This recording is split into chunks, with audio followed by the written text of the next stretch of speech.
तो मैं एक बात आपको ये बताना चाहती हूँ कि जब आप परमेश्वर के वचन को मानना शुरू करेंगे तो हो सकता है कि 4-5 दिन या 1 हफ्ते, 1 महीने आपको ऐसा लगेगा कि कुछ नहीं हो रहा परमेश्वर के वचन को मानने से। लेकिन मैं आपको बताना चाहती हूँ कि आपको कुछ दिन बाद उसका असर दिखाई देने लगेगा। अगर आप बीमार हैं तो आप देखेंगे कि आपका जो शरीर है सही तरह से कार्य करने लगेगा। आप देखेंगे, आप अगर आपके घर की फाइनेंशियल प्रॉब्लम है तो आप देखेंगे कि कुछ चीज़ें आपके जीवन में अच्छी होने लगेंगी। ये परमेश्वर के जीवित वचन है, कार्य करते हैं। परमेश्वर झूठ नहीं बोलते हैं। प्रभु का वचन कहता है आकाश धरती टल जाएंगे लेकिन परमेश्वर का वचन नहीं टलेगा।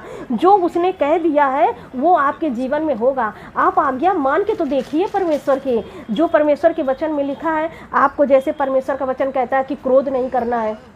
अगर हम क्रोध करते हैं तो हम शैतान को मौका दे देते हैं अपने जीवन में काम करने का, और फिर शैतान हमारी ज़िंदगी में काम करता है। और जब काम करता है तो हमारे जीवन में परेशानी लेकर आता है, अशांति लेकर आता है, गरीबी लेके आता है, कर्जे लेके आता है, और तमाम प्रकार का डिप्रेशन, धोखा, डर, अशांति, ये सब लेकर के आता है। अगर आप अपने जीवन को सही तरह से नहीं चलाएंगे ना, तो कभी आप इन चीज़ों से आज़ाद नहीं होने पाएंगे।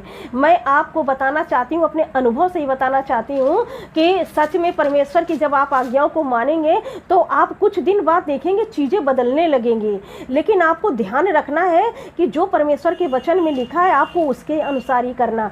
अगर आपको गुस्सा बहुत ज़्यादा आता है तो आप गुस्से में कंट्रोल करें, और जब गुस्सा आए तो आप मुंह से कुछ ना बोलें। अगर आप मुंह से कुछ बोलेंगे तो आप पाप करेंगे तो शैतान को मौका मिल जाएगा और आपके जीवन में स्वयं अशांति आएगी।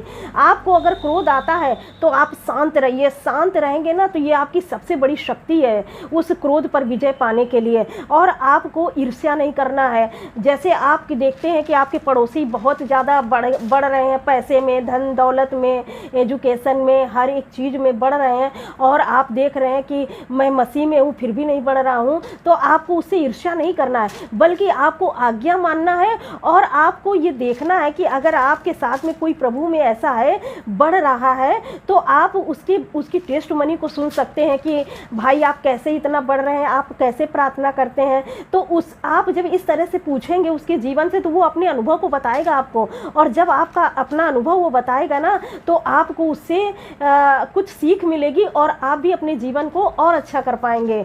और जिससे कि आप अगर जलेंगे तो उससे आपको कोई फायदा नहीं होगा, और जलेंगे, ईर्ष्या करेंगे तो उससे आपका ही नुकसान होगा। तो इसीलिए जब आपको किसी को बढ़ते देखें ना तो आप उससे ईर्ष्या ना करें, बल्कि उसकी सफलता का राज पूछें कि भाई आपने क्या